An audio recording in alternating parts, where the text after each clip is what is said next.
Hi, it's Marzi. I am going to try do a really quick update. Please stick with me. Okay, so the latest news is I'm having really severe neuro symptoms.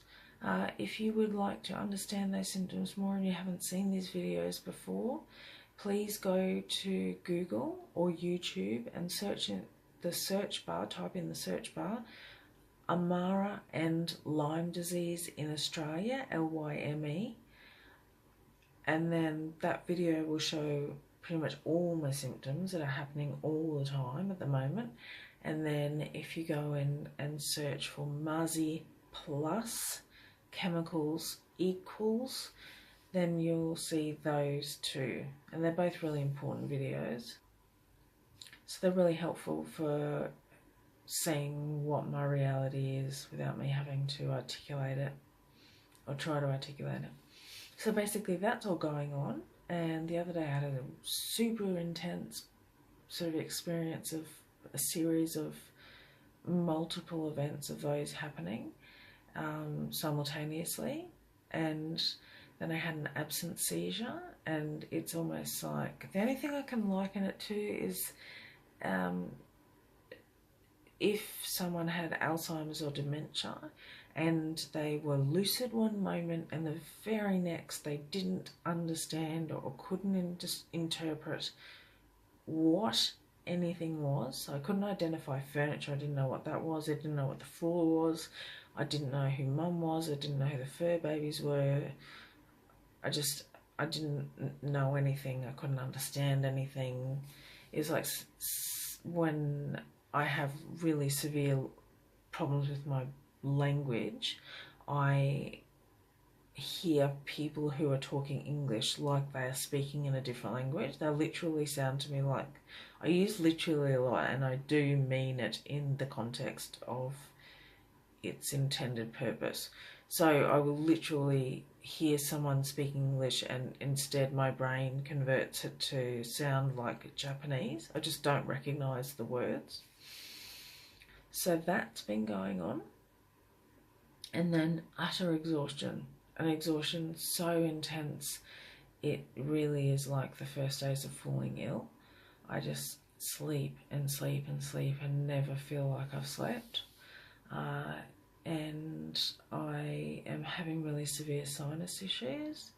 I think it's just the changing of the seasons, and the sister's just going bananas, putting a lot of pressure on my brain, and my cheeks are on fire from my sinuses.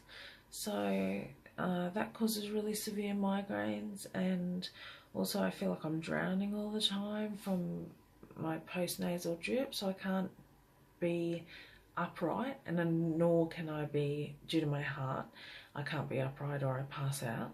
But it used to be I could sometimes. I can't be upright at all.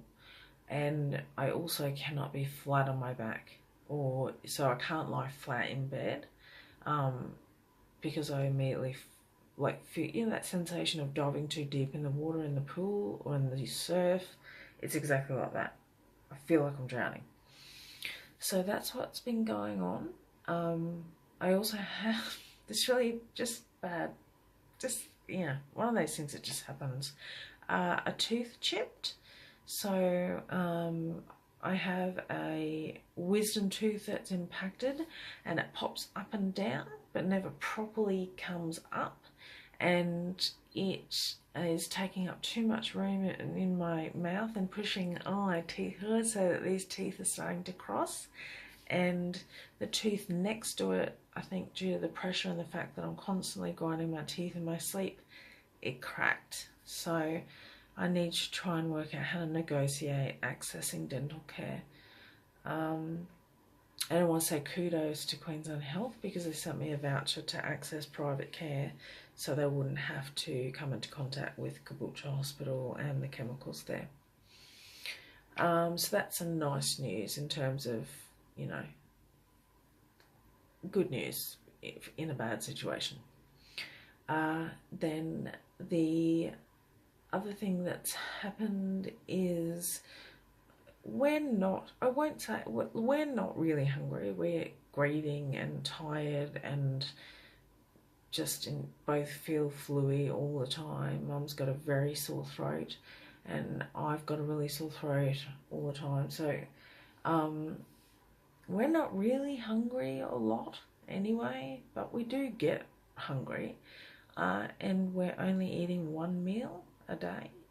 Now that's not ideal. I'm not, you know, being silly about it. I'm aware of the fact that that's not great, and that's not the healthiest meal either, which I'm not happy about, but I'm sort of cutting myself some slack because this is the best I can manage at the moment.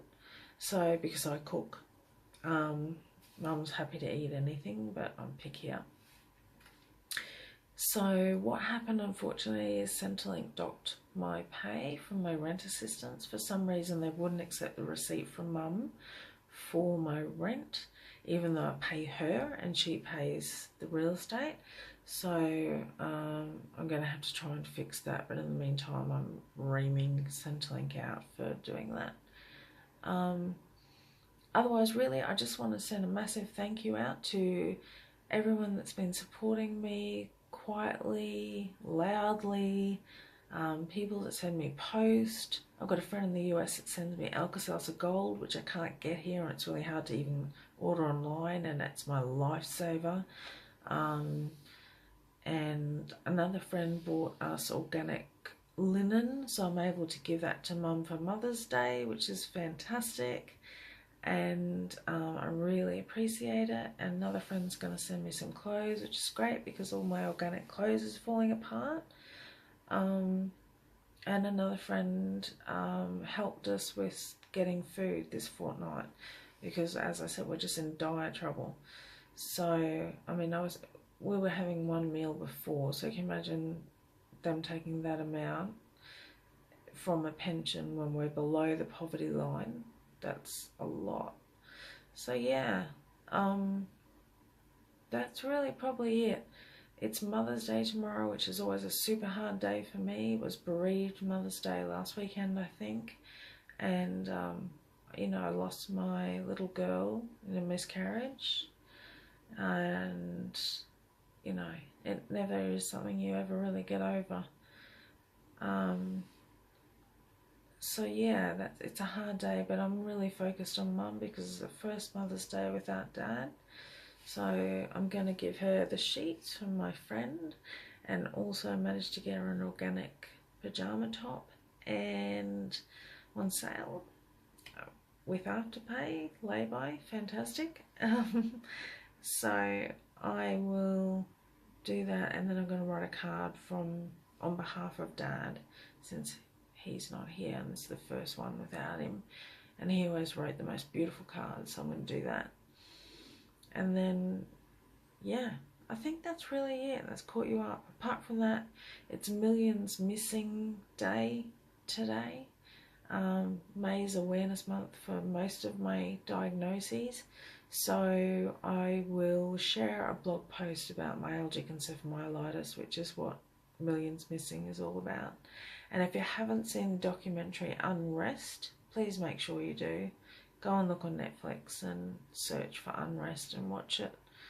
It's a really important piece of film, and it was nominated for the shortlist of the Oscars. It just didn't get to the, you know, the nominees on the night.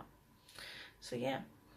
Alright, so if you would like to support Mum and I, you can obviously donate in all the ways that you usually would.